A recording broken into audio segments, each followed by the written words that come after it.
Assalamu alaikum. In Plant Physiology 1, semester 6, our today's topic is C3, C4 and CAM cycles and CAM pathways and photorespiration C2 pathway. So firstly we will study C3 cycle, or it is also known as dark reaction or Blackman's reaction or path of carbon in photosynthesis or carbon fixation. This is the second step in mechanism of photosynthesis. First step was energy transformation, और उसके हमने different parts जो है वो हमने पढ़ लिए थे लाइट रिएक्शंस के अंदर. ठीक है, अब ये सेकंड पार्ट है उसका, जो कि मॉडर्न कॉन्सेप्ट में हमने पिछले प्रीवियस लेक्चर में पढ़ा था. एक्चुअली ये प्रीवियस लेक्चर की ही कंटिन्यूएशन है, ये उसी के कुछ टॉपिक्स जो है रिमेनिंग है. So what is this dark reaction? The chemical processes of photosynthesis occurring independent of light is called dark reaction. It takes place in the stroma of chloroplast, and dark reaction is purely enzymatic and it is slower than the light reaction. They occur also in the presence of light. यानी इनके लिए कोई compulsion नहीं है कि light हो या ना हो. जैसे लाइट रिएक्शन के लिए कंपल्शन है कि लाइट उसमें चूँकि ट्रैप होनी होती है, उनके लिए लाइट की प्रेजेंस ज़रूरी है जो एनर्जी ट्रांसफॉर्मेशन रिएक्शंस हैं. लेकिन ये जो डार्क रिएक्शंस हैं, जो कार्बन डाइऑक्साइड फिक्सेशन रिएक्शंस हैं, इनके लिए लाइट की प्रेजेंस ज़रूरी नहीं है. इनके लिए उन रिएक्शंस के प्रोडक्ट्स चाहिए जस्ट. चाहे वो इनको डार्क में मिले तो ये डार्क में भी हो जाएंगे ये रिएक्शंस, अगर लाइट में मिलेंगे तो लाइट में भी हो जाएंगे, लेकिन इनके लिए डायरेक्टली लाइट की प्रेजेंस मस्ट नहीं है. In dark reaction, the sugars are synthesized from carbon dioxide.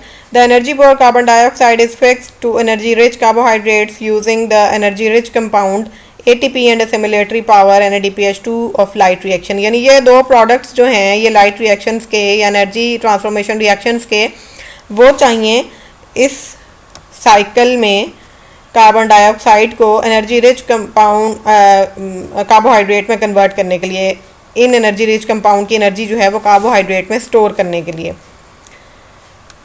Carbon dioxide fixation इसको इसलिए भी कहते हैं कि carbon dioxide inorganic form से ऑर्गेनिक फॉर्म में कन्वर्ट की जाती है इसमें.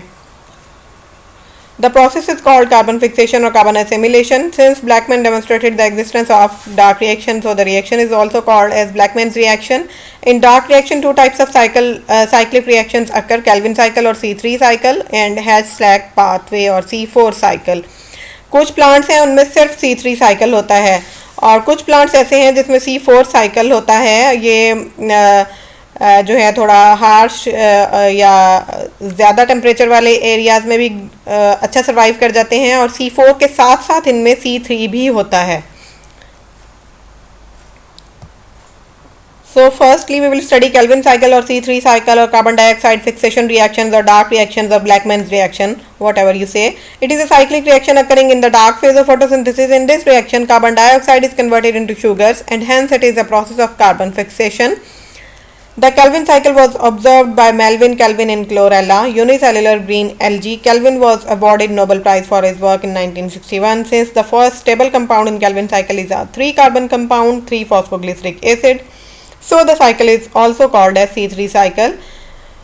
जबकि C4 साइकिल जो है उसमें first stable compound is C4 carbon compound, so that is known as C4 cycle. इसमें 3 कार्बन कंपाउंड फर्स्ट स्टेबल है.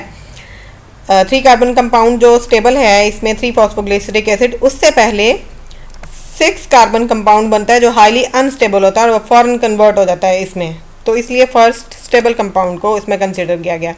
The reactions of Calvin cycles occur in 3 phases. कार्बोक्सिलेटिव phase जिसमें कार्बन डाइऑक्साइड जो है वो fix होगी, रिबुलोज बिस फॉस्फेट की carboxylation होगी. उसके बाद रिडक्टिव फेज है, उसमें रिडक्शन होगी. NADPH जो है वो रिड्यूस करेगा 3-फॉस्फोग्लिसरिक एसिड को, और जो कार्बोहाइड्रेट्स के लिए 3 कार्बन मॉलिक्यूल जो है वो साइकिल से निकलेगा. और फिर रीजनरेटिव फेज है जिसमें रिडक्टिव फेज का जो कंपाउंड है वो वापस रेबुलोज बिस फॉस्फेट को रीजनरेट करेगा to again start a cycle. So here you can see, you are familiar with this diagram, ये आपने FSC में भी देखी होगी. ठीक है, ये this is a chloroplast in which light reactions occurs on stroma of thylakoids.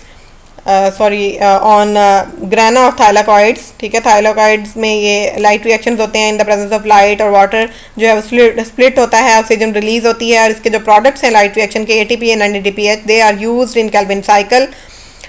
और केल्विन साइकिल में फिर कार्बन डाइऑक्साइड फिक्स होती है और शुगर इस साइकिल से रिलीज़ होती है, और वापस ADP एंड NADP जो हैं वो रिलीज़ होते हैं और लाइट रिएक्शंस को प्रोवाइड कर दिए जाते हैं, तो further reduce and to enrich in the energy, जो कि लाइट एनर्जी है वो इसके बॉन्ड्स में कन्वर्ट होके इनको हाई एनर्जी मॉलिक्यूल बना के आगे केल्विन साइकिल में प्रोवाइड कर देती है। ये जो केल्विन साइकिल है ये स्ट्रोमा में होता है। ये देखें, ये थाइलाकॉइड्स पे हो रहे हैं लाइट रिएक्शंस। ये आपको जो लाइनें हैं ये थाइलाकॉइड मेम्ब्रेन, ये स्टैक्स नज़र आ रहे हैं, ग्रेना, ठीक है, ग्रेनम है ये एक, और ये इसका ल्यूमेन है क्लोरोप्लास्ट का स्ट्रोमा, उसमें ये केल्विन साइकिल हो रहा है। अब ये हम इस केल्विन ब्लू साइकिल की बात कर रहे हैं। इनपुट इसमें 3 कार्बन डाइऑक्साइड मॉलिक्यूल चाहिए एक साइकिल को रन करने के लिए, ठीक है। 3 मॉलिक्यूल्स ऑफ रिबोलोज बेस फॉस्फेट जो रीजनरेटिव फेज में रीजनरेट हो गए। अब 1,5 बेस फॉस्फेट है, ये फर्स्ट पोजीशन पे एक फॉस्फेट अटैच है, एक 5th पोजीशन पे अटैच है, रिबोलोज बेस फॉस्फेट, रिबोलोज 1,5 बेस फॉस्फेट इसको कहते हैं।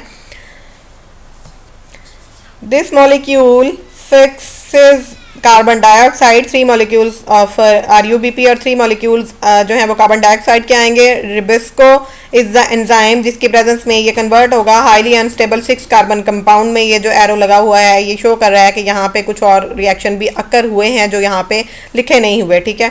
तो वो जो हाईली अनस्टेबल 6 कार्बन कंपाउंड के 2 मॉलिक्यूल यहाँ पे बने हैं वो फॉरन कन्वर्ट हो जाते हैं 6 molecules of stable 3 carbon phosphoglycerate, ठीक है। अब फॉस्फोग्लिसरेट में ओनली 1 फॉस्फेट यहाँ पे अटैच है। Rubisco is an enzyme ribulose bis phosphate carboxylase ऑक्सीजिनेज। ये कार्बोक्सिलेज फंक्शन भी परफॉर्म करता है, ऑक्सीजिनेज फंक्शन भी परफॉर्म करता है। इट डिपेंड्स कि इसने कब कार्बोक्सिलेज फंक्शन परफॉर्म करना है, जब कार्बन डाइऑक्साइड इन एक्सेस होगी तो इसने केल्विन साइकिल में कार्बोक्सिलेज फंक्शन परफॉर्म करना है।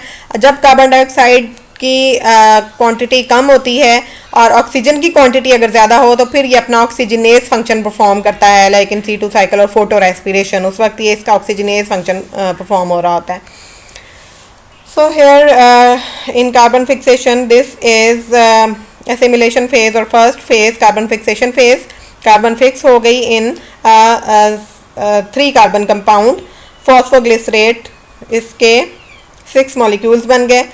और ये फॉस्फोग्लिसरेट जो है ये फर्दर कुछ रिएक्शंस के बाद 6 मॉलिक्यूल्स ऑफ 1,3 बिस फॉस्फोग्लिसरेट में कन्वर्ट हो जाएगा। यहाँ पे सिर्फ एक फॉस्फेट अटैच है, यहाँ पे दूसरा फॉस्फेट भी अटैच हो जाएगा, एक फर्स्ट पोजीशन पे एक थर्ड पोजीशन पे, ठीक है। फर्स्ट पे थर्ड पे ऑलरेडी अटैच है, यहाँ पे फर्स्ट पे अटैच हो जाएगा। ये 6 ATP मॉलिक्यूल्स जो हैं ये अपना इनऑर्गेनिक फॉस्फेट इधर देंगे और ये 6 इनऑर्गेनिक फॉस्फेट हर मॉलिक्यूल के फर्स्ट पोजीशन पे अटैच हो जाएंगे और ADP रिलीज हो जाएगा जो कि जाएगा कहाँ, लाइट रिएक्शंस में, ठीक है। ये हमारा रिडक्शन फेज स्टार्ट हुआ है। अब इस रिडक्शन फेज में 1,3 बेस फॉस्फोग्लिसरेट जो है ये फर्दर कुछ रिएक्शंस के बाद NADPH को NADP में कन्वर्ट करेगा, कुछ इनऑर्गेनिक फॉस्फेट इसमें से 6 जो है वो रिलीज हो जाएंगे और ये 3 कार्बन कंपाउंड में कन्वर्ट हो जाएगा। 6 मॉलिक्यूल्स ऑफ ग्लिसर एल्डिहाइड 3 फॉस्फेट। पहले 1,3 बेस फॉस्फोग्लिसरेट था, अब ये एल्डिहाइड में कन्वर्ट हो जाएगा, ठीक है। दिस वाज एन एसिड और ये अब एक शुगर में कन्वर्ट हो जाएगा, ग्लिसर एल्डिहाइड 3 फॉस्फेट, जिसके सिर्फ थर्ड पोजीशन पे फॉस्फेट अटैच है। जो फर्स्ट पोजीशन वाले फॉस्फेट हैं वो सारे इधर 6 के 6 रिलीज हो गए हैं, ठीक है। और NADPH जो है इसने रिड्यूस कर दिया है इस मॉलिक्यूल को, एसिड को एल्डिहाइड में कन्वर्ट कर दिया है। This is reduction process. Aldehyde में क्या होता है, CHO फंक्शनल ग्रुप अटैच होता है ना इस एंड पे, एक एंड पे। तो ये जो ग्लिसर एल्डिहाइड 3 फॉस्फेट है G3P, इसके जो 6 मॉलिक्यूल्स हैं उनमें से एक मॉलिक्यूल साइकिल से रिलीज हो जाएगा, आगे फर्दर वो शुगर बनाने में रोल प्ले करेगा, उससे फिर glucose and other organic compounds जो हैं वो उनकी फॉर्मेशन होगी। और बाकी के इन 6 में से 1 रिलीज हो गया, बाकी के 5 जो हैं G3P वो फर्दर रिएक्शंस में हिस्सा लेंगे in the regeneration of carbon dioxide acceptor, that is RuBP। Further काफ़ी रिएक्शंस के बाद एटीपी को एडीपी में कन्वर्ट करते हुए उसका इनऑर्गेनिक फॉस्फेट लेते हुए यूज़ करते हुए ये जो 5 मॉलिक्यूल्स ऑफ G3P हैं ये कन्वर्ट हो जाएंगे into 3 molecules of RuBP। Carbon तो उतना ही रहे, 15 इसमें थे, total 5 molecules of 3 carbon compound, इसमें 3 मॉलिक्यूल्स ऑफ 5 कार्बन कंपाउंड बन गए हैं। और यहाँ पे 5 फॉस्फेट थे, ठीक है, ये 5 फॉस्फेट यहाँ पे और बाकी के इसमें से आ जाएंगे जो एटीपी से आए हैं इनऑर्गेनिक फॉस्फेट, और ये बन जाएगा रिबोलूस बेस फॉस्फेट, ठीक है। ये रीजनरेट हो गया और ये फर्दर रेडी है to fix carbon dioxide in this Calvin cycle, या फिर अगर फोटो रेस्पिरेशन होगी तो उसमें ये फिक्स करेगा ऑक्सीजन को, ठीक है। एंजाइम यही उसमें भी आएगा। अब यहाँ पे हम देख रहे हैं कि 1 मॉलिक्यूल ऑफ G3P इसमें से रिलीज हुआ है, जबकि शुगर 6 कार्बन शुगर बनाने के लिए, ग्लूकोज बनाने के लिए तो इसके फिर 2 मॉलिक्यूल्स रिक्वायर्ड होंगे, ठीक है, G3P के। तो इसका मतलब है ये साइकिल 2 टाइम्स रन होगा तो 1 मॉलिक्यूल जो है वो ग्लूकोज का बनेगा।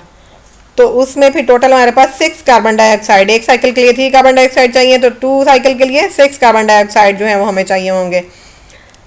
अब यहाँ भी आप देख सकते हैं कि 3 मॉलिक्यूल्स ऑफ कार्बन डाइऑक्साइड और 3 molecules of RuBP, carboxy dismutase की प्रेजेंस में 3 unstable intermediate of 6 carbon compound बनेंगे, जो कि फिर वाटर की प्रेजेंस में कार्बोक्सी डिस्म्यूटेज एंजाइम उनको कन्वर्ट करेगा 3 फॉस्फोग्लिसरिक एसिड, जो कि स्टेबल कंपाउंड है, first stable compound. Next reductive phase आ जाएगा जिसमें 3 phosphoglyceric acid plus ATP kinase की प्रेजेंस में 3 bis phosphoglyceric acid plus ADP release होगी, और फिर ये 3 bis phosphoglyceric acid plus NADPH2 ये ट्रायोस फॉस्फेट डिहाइड्रोजनेस की प्रेजेंस में 3 फॉस्फोग्लिसर एल्डिहाइड बनाएंगे, NADP रिलीज होगी और फॉस्फोरिक एसिड रिलीज हो जाएगा। फिर ये रीजनरेटिव फेज में जाएगा 3 फॉस्फोग्लिसर एल्डिहाइड, और 3 फॉस्फोग्लिसरल्डिहाइड रीजनरेटिव फेज में ट्रायोस फॉस्फेट आइसोमरेज की प्रेजेंस में डाइहाइड्रोक्सी एसीटोन फॉस्फेट बनाएगा DHAP। कुछ मॉलिक्यूल्स जो 3 फॉस्फोग्लिसरल्डिहाइड के हैं वो ये बनाएंगे DHAP, ठीक है। और ये DHAP जो है वो फिर कंबाइन होगा 3 फॉस्फोग्लिसरल्डिहाइड के साथ, यानी इसी मॉलिक्यूल ने कुछ मॉलिक्यूल DHAP के बनाने हैं, यही DHAP के मॉलिक्यूल फर्दर फिर बाकी के 3 फॉस्फोग्लिसरल्डिहाइड के साथ मिलके एल्डोलोज की प्रेजेंस में फ्रुक्टोज 1,6 बेस फॉस्फेट बनाएंगे और वो फ्रुक्टोज 6 फॉस्फेट में कन्वर्ट हो जाएगा। ये जो शुगर बननी है ये उस प्रोसेस की बात हो रही है, ठीक है। ये जो 3 फॉस्फोग्लिसरल्डिहाइड शुगर बनाने के लिए रिलीज हुआ था, ठीक। अब जो रीजनरेशन इसने करनी है वो यहाँ पे है, 3 फॉस्फोग्लिसरल्डिहाइड के जो 5 मॉलिक्यूल्स रीजनरेशन फेज में गए हैं वो रिबोलोज 1,5 बेस फॉस्फेट में कन्वर्ट हो गए। कैसे? ऐसे, ठीक है जी। 3 फॉस्फोग्लिसरल्डिहाइड प्लस फ्रुक्टोज 6 फॉस्फेट ट्रांसकीटोलेज की प्रेजेंस में erythrose 4 phosphate plus xylulose 5 phosphate बनाएंगे। एरिथ्रोज 4 फॉस्फेट जो है DHAP के साथ मिलके एल्डोलेज की प्रेजेंस में सीडोहेप्टोलोज 1,7 बेस फॉस्फेट बनाएगा, और ये सीडोहेप्टोलोज 1,7 बेस फॉस्फेट जो है ये ADP की प्रेजेंस में फॉस्फेटेज एंजाइम की प्रेजेंस में सीडोहेप्टोलोज 7 फॉस्फेट प्लस ATP रिलीज करेगा। देन सीडोहेप्टोलोज 7 फॉस्फेट जो है वो 3 फॉस्फोग्लिसरल्डिहाइड के साथ मिलके ट्रांसकीटोलेज की प्रेजेंस में xylulose 5 phosphate plus ribose 5 phosphate produce करेगा, और फिर ये राइबोज 5 फॉस्फेट प्लस ATP पेंटोकाइनेज की प्रेजेंस में राइबोलोज 1,5 बेस फॉस्फेट प्रोड्यूस करेंगे प्लस ADP। अब 2 मोल्स ऑफ जाइलुलोज ये रिएक्शन जो है इनकी मिक्सिंग हुई है